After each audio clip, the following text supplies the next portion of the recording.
I thought long and hard about what Meta Monday episode I wanted to do for this week's episode. And while I thought it might be worthwhile to go over a single blue hybrid list and talk more about its weaknesses, when to play certain cards, or cards you'll definitely want to remove on board, there's a lot of videos already in regard to blue hybrid, and at this point, I don't think I need to say any more about it. Instead, I'm going to cover another rogue build on the channel. Purple is probably the third best color in this format, but at this point, you've probably seen predominantly Cherubimon builds. As always, if you enjoy these types of videos, do consider subscribing to the channel and hitting that notification bell for future content. And after exploring several build options, I am covering Purple Trash Aggro. No, this deck isn't trash, even though some of you may call it trash. The focus of this deck is to trash specific cards to get certain effects going as quickly as possible. And with a fresh announcement of BT8 delays here in North America, that just means another few more weeks of Eyesmon at 4. As always, I'll go over the card by card, the strengths, the weaknesses, the combos, and the side deck. But if you're playing an Ultimate Cup this weekend, you will not be able to utilize one. But for your local consideration, I've provided a 5-card selection at the end before the sign-off.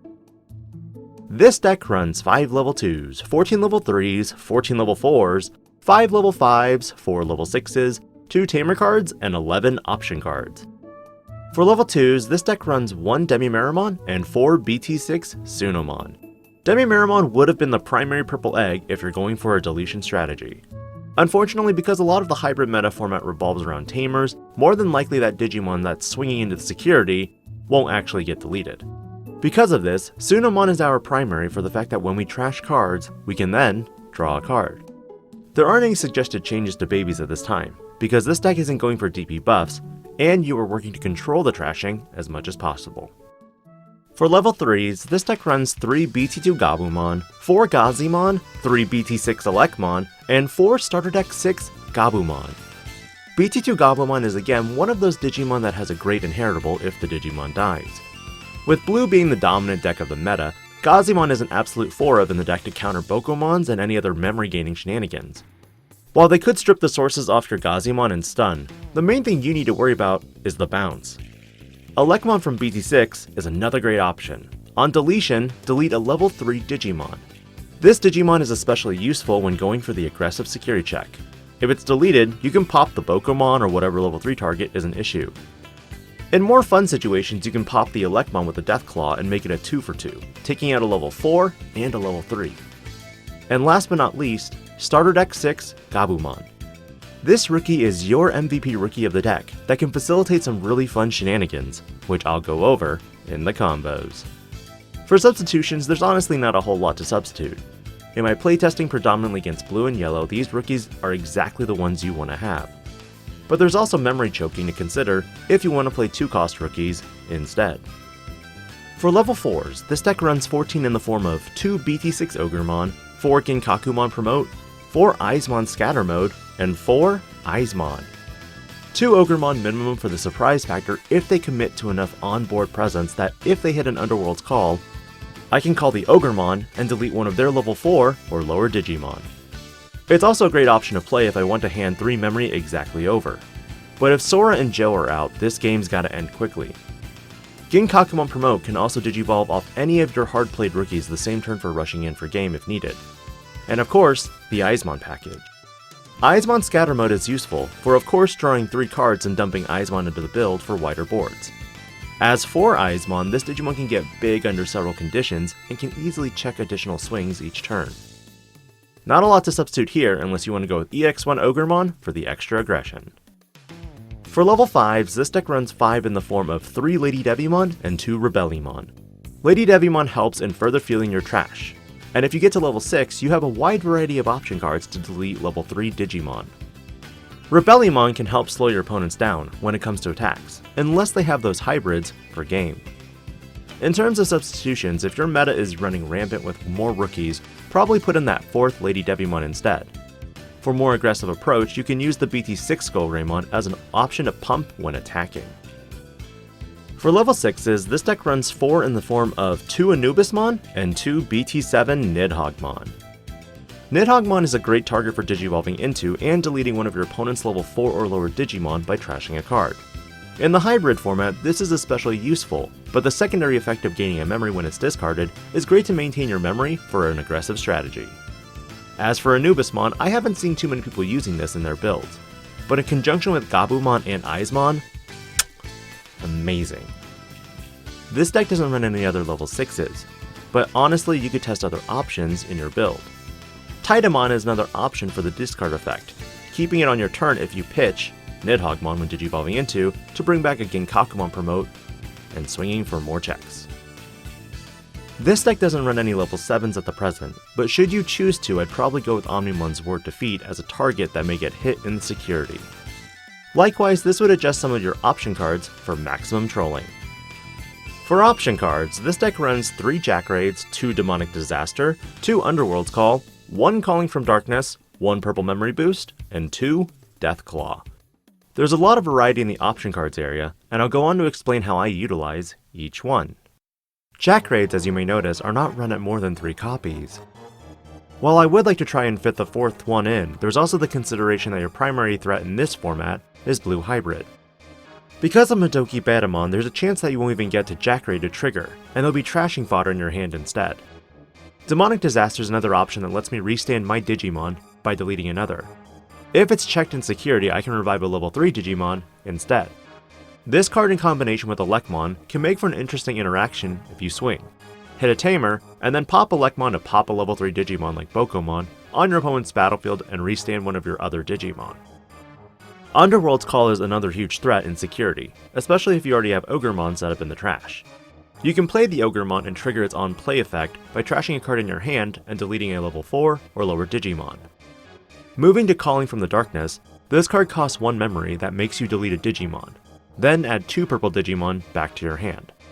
The best part is, if you have no Digimon on field, you can play this for a memory cost of 1 and just bring back 2 Digimon that are purple from your trash. The cost is similar to Blinding Ray, and you only do as much as you can. But if you have 1 Digimon, you have to delete that. Phew. There's been quite a few option cards so far, but we're almost done here. Purple Memory Boost helps you not only find pieces to add to your hand, but sets you up for explosive plays in 1 turn. Finally, Deathclaw is your generic 1-cost removal option that can delete a level 4 or lower Digimon. While your option cards don't pop level 5 and higher Digimon, the side deck handles those specific matchups. For those substitutions I mentioned earlier, if you do end up playing an Omnimon's Ward Defeat, you could potentially splash in a copy of All Delete. But in all honesty, I feel that such a combo would make this deck less aggro, and more of a control and tempo kind of deck, which isn't this deck's intent. And with that, the deck is complete with 2 copies of Matt Ishida. Stable memory can be helpful for this build, especially during the explosive plays. Additionally, you can grab back any combo pieces you may need, whether it's Eyesmon or even Anubismon, for recycling if your opponent outs it. In further research online, some builds run 1 and 1 Analog Youth. Others run the 1 and just go to option cards. How you proceed with Tamers is best towards your playstyle. For strengths and weaknesses, this deck has an amazing synergy with the trash when you find your combo pieces. With mulligans, this deck is further strengthened that you can run higher level 4 counts if needed, that if the opening hand doesn't look too hot, you can send the hand to the bottom of the deck and draw a fresh one. For weaknesses, this deck suffers from the typical weaknesses of aggro decks, i.e. in this format, it's BT4 Karikamiya in the yellow and purple matchups. Against blue, while some variants may run Hammered Spark, you do have Gazimon as a hard counter. For combos, this deck can play the raised game until needed to pop out. In several test games I played, I was able to start my first egg as the opening act against my opponent, raising into the ideal starter deck 6 Gabumon, and then into a Scatter Mode. On my next turn, I can push and swing in with Scatter Mode. Now, the running joke is, since it's the hybrid format, more than likely you're going to hit a Tamer instead of a Digimon that deletes Scatter Mode, which isn't a problem. When attacking, you can draw and trash 1 card. If you happen to draw a Scatter Mode, or have a second one already in hand, you can trash that instead to set up for your future plays. With Tsunomon underneath, you can draw 1 extra card since a card was trashed. Your opponent's security is now at 4. The following turn, you're going into your next egg, which might be another starter deck Gabumon, then maybe an Eyesmon or Ogremon into a Lady Devimon and handing 3 memory back to your opponent. And again, I'm assuming Eyesmon has jamming and doesn't die when attacking, and I trash a rookie. Opponent's security is at 3. There are always factors though the following turn, but if you somehow get 3 memory, this is where some real shenanigans can take place. First, by Digivolving into Anubismon, you can revive a level 3 such as Gazimon and give it Rush. In the blue matchup, you now have a way to counter the Hammer Sparks if they happen to run them. Additionally, in theory, if your opponent's at 3 security, you might have lethal on board. First, by swinging with Eyesmon Scatter Mode, you can trigger the Gobumon's effect in order to draw 1 and trash 1. If you drew into an Eyesmon and you had Scatter Mode in the trash, you can pitch the Eyesmon to bring it back, and with its own effect, an Anubismon gives it Rush. Opponent's security is now at 2. If you happen to have multiple Eyesmon in hand at this point, you can trash as many and bring them all back for all those extra swings if that Eyesmon dies. With Gabumon's inheritable and Eyesmon's inherent discard effect, you can potentially trash up to 3 Eyesmon if you're lucky and draw them. But for the sake of this combo, let's say you only drew 1. Still, with Anubismon, this Digimon has Rush and can attack immediately. You attack with Eyesmon, and in the blue matchup, honestly doesn't care at all at this point whether it lives or dies. Opponent's security is now at 1. Attacking with Anubismon and drawing and trashing a card can let you pitch Nidhogg for the extra memory and put you to 1. Opponent's security at 0. Now here's the fun part. Let's say you drew into a Demonic Disaster and that 9k Eyesmon didn't die. Remember, Eyesmon gets a plus 2000 DP for each Scatter Mode in the trash.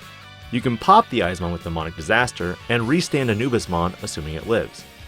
But also keep in mind that you also have a Gazimon as a finisher. Gazimon is exceptionally useful in the matchups where you want to stop your opponent's memory boosts or other memory gaining effects that are not Tamers from happening. And this is just a small example of what this deck can do. Practicing will help you find the combos and optimal paths depending on your hand.